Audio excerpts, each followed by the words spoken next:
আসসালামু আলাইকুম সুপ্রিয় দর্শক, আজ আবারও একটা লোভনীয় আচারের রেসিপি নিয়ে হাজির হয়ে গেলাম। আজ আমি কাঁচা আমের খুবই সুস্বাদু একটি আচারের রেসিপি শেয়ার করব। হাতের কাছেই থাকা অল্প কিছু উপকরণেই আমি এই আচারটি তৈরি করব।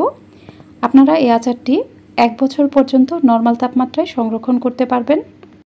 আশা করছি আমার আজকের এই রেসিপিটিও আপনাদের সবার কাছে খুবই ভালো লাগবে। রেসিপিটি ভালো লাগলে অবশ্যই আমার ইউটিউব চ্যানেলটিকে সাবস্ক্রাইব করে পাশে থাকা অল লেখা বাটনটাতে ক্লিক করে দিবেন।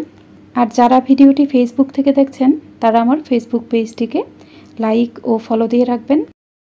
এর জন্য আমি এখানে 1.5 কেজি পরিমাণ কাঁচা আম নিয়েছি। এবার এই আমগুলোকে আমি ভালোভাবে ধুয়ে নিব। আমগুলোকে ভালোভাবে ধুয়ে নেওয়ার পর এগুলোর খোসা ছাড়িয়ে নিব। এরপর প্রত্যেকটা আমকেই 4 ফালি করে কেটে নিব। আমগুলোকে আমি খোসা ছাড়িয়ে 4 ফালি করে কেটে নিয়েছি। এই আচারটা বানাতে এখানে অবশ্যই শক্ত আটির আম নিতে হবে। এবার প্রথমেই আচারের জন্য একটা মশলা তৈরি করে নিব। একটা প্যানে নিয়ে নিব কয়েকটি শুকনা মরিচ। এই শুকনা মরিচগুলোকে আমি চুলার মিডিয়াম আঁচে কিছুটা ভেজে নেব। শুকনা মরিচগুলো কিছুটা ভাজা হয়ে গেলে আমি এখানে কিছু মশলা দিয়ে দিব। প্রথমে এখানে নিয়ে নিব 1 টুকরা দারচিনি, এরপর নিয়ে নিব 4টা সবুজ এলাচ, এরপর আমি এখানে 2 টেবিল চামচ পরিমাণ 5 ফোড়ন নিয়ে নিব। এবার এই মশলাগুলোকে আমি চুলার মিডিয়াম টু লো আঁচে ভালোভাবে ভেজে নেব। এই মশলার কালার যখন কিছুটা চেঞ্জ হয়ে যাবে এবং মশলা থেকে খুব সুন্দর একটা সুঘ্রাণ বের হবে, তখন বুঝবেন মশলাগুলো ভাজা হয়ে গেছে। মশলাগুলো ভাজা হয়ে গেলে এগুলো আমি নামিয়ে পুরোপুরি ঠান্ডা করে নিব। মশলাগুলো যখন পুরোপুরি ঠান্ডা হয়ে যাবে তখন এই মশলাগুলোকে আমি ব্লেন্ডারে গুঁড়া করে নেব। এবার আচার বানাতে চলে যাব। প্যানে দিয়ে দিব 1 কাপ পরিমাণ সরিষার তেল। তেলটা গরম হয়ে গেলে আমি এখানে হাফ চা চামচ পরিমাণ 5 ফোড়ন দিয়ে দিব। এরপর এখানে কয়েকটি আস্ত শুকনা মরিচ দিয়ে দিব। এই 5 ফোড়ন ও শুকনা মরিচগুলোকে আমি ভালোভাবে ভেজে নেব। এই 5 ফোড়ন ও শুকনা মরিচগুলো কিছুটা ভাজা হয়ে গেলে এখানে দিয়ে দিব 1 টেবিল চামচ পরিমাণ রসুন বাটা। এরপর দিয়ে দিব উঁচু করে 2 টেবিল চামচ পরিমাণ সাদা সরিষা বাটা।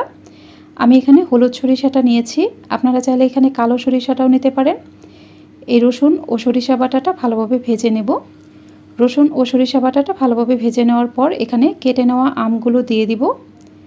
আমগুলোকে আমি মশলার সাথে ভালোভাবে নেড়ে চেড়ে মিশিয়ে নেব।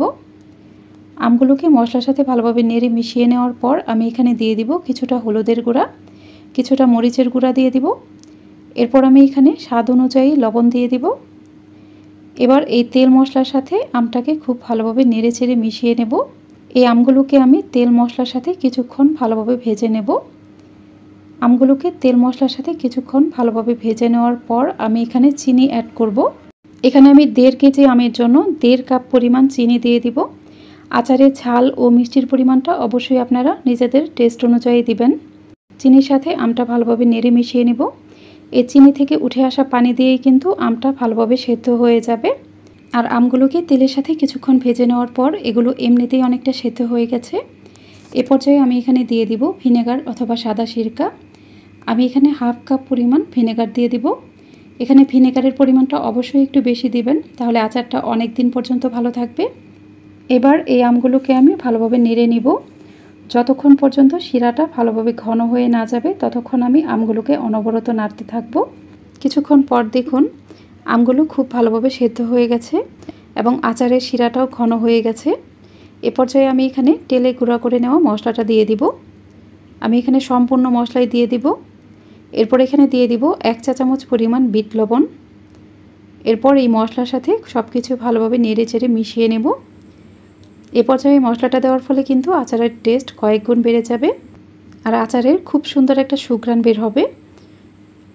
এই আচারটা খেতে কিন্তু অনেক বেশি মজার হয়। আপনারা অবশ্যই এইভাবে একবার বাসায় ট্রাই করে দেখতে পারেন। এই মশলা দেওয়ার পর আচারটাকে খুব ভালোভাবে নেড়ে চেড়ে নিব। অনবরত নাড়তে থাকার পর যখন দেখবেন আচার থেকে এর তেলটা বের হয়ে আসছে তখন বুঝবেন এটা হয়ে গেছে। এ পর্যায়ে দেখুন আচার থেকে তেলটা বের হয়ে গেছে। আমার এই আচারটা একদমই হয়ে গেছে। এখন আমি এটা নামিয়ে ঠান্ডা করে নিব। ঠান্ডা হয়ে যাওয়ার পর আচারটাকে আমি একটা বাটিতে সার্ভ করে নিব। আপনারা অবশ্যই আচারটাকে একটা পরিষ্কার শুকনো কাচের বয়ামে সংরক্ষণ করবেন, তাহলে দেখবেন আচারটা দীর্ঘদিন পর্যন্ত ভালো থাকবে। আর খেয়াল রাখবেন আচারের যেন কোনোভাবেই হাতের স্পর্শ না লাগে। নর্মাল তাপমাত্রায় এই আচারটা 1 বছর পর্যন্ত ভালো থাকবে। আপনারা অবশ্যই এইভাবে একবার বাসায় ট্রাই করবেন। চেষ্টা করেছি খুবই সহজভাবে রেসিপিটি আপনাদের সাথে শেয়ার করতে। আর কোনো প্রকার রোদে দেওয়ার ঝামেলা ছাড়াই কিন্তু আমি আচারটা তৈরি করেছি। আশা করছি আজকের এই লোভনীয় আচারের রেসিপিটিও আপনাদের সবার কাছে খুবই ভালো লেগেছে। যদি ভালো লাগে তাহলে অবশ্যই আমার ইউটিউব চ্যানেলটিকে সাবস্ক্রাইব করে পাশে থাকা অল লেখা বাটনটাতে ক্লিক করে দিবেন। আর ভিডিওটি যারা ফেসবুক থেকে দেখছেন তারা আমার ফেসবুক পেজটিকে লাইক ও ফলো দিয়ে রাখবেন। আজ এই পর্যন্তই, এরপর আবারও হাজির হব আরও সহজ ও নতুন কোনো রেসিপি নিয়ে। সে পর্যন্ত সবাই অনেক বেশি ভালো থাকবেন। আল্লাহ হাফিজ।